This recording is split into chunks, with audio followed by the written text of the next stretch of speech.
एक गांव में एक गरीब किसान रहता था। उसके पास दो भैंसें थी। उनके दूध से घी बनाकर गांव के एक दुकानदार को दिया करता था। किसान दुकानदार को 1 किलो घी देता था और घी के बदले दुकानदार उसे 1 किलो आटा और खाने का कुछ सामान दिया करता था। किसान और दुकानदार एक दूसरे पर काफी भरोसा करते थे। कई सालों तक ऐसे चलता रहा और दोनों को कभी एक दूसरे से कोई शिकायत नहीं थी।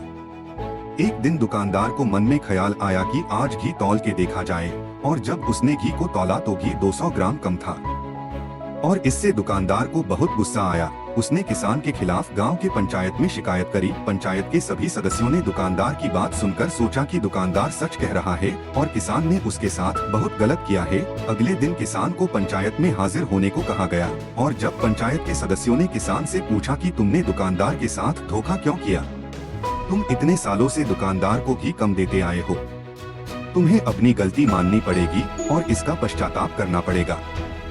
तब किसान अपनी सफाई में बोला, सरकार मैं बहुत गरीब किसान हूँ, मेरा जीवन बहुत ही मुश्किल से व्यतीत होता है। मेरे पास सिर्फ एक पुराना तराजू है और मेरे पास वजन तौलने के लिए जरूरी 1 किलो का तौला खरीदने के पैसे नहीं थे, तो मैं दुकानदार का दिया 1 किलो आटा एक तराजू में रखकर दूसरे तराजू में घी तौलकर दुकानदार को देता था, और इससे ज्यादा मुझे कुछ नहीं पता। किसान की ये बात सुनकर पंचायत और गांव के सभी लोग सन्न रह गए और सबको ये बात समझ में आ गई थी कि असली गुनहगार तो दुकानदार है। इसलिए दोस्तों, कहा गया है कि जीवन में आप दूसरों के साथ जैसा करते हो वैसा ही आपके साथ भी जरूर होगा। इसीलिए कहा जाता है, जैसी करनी वैसी भरनी।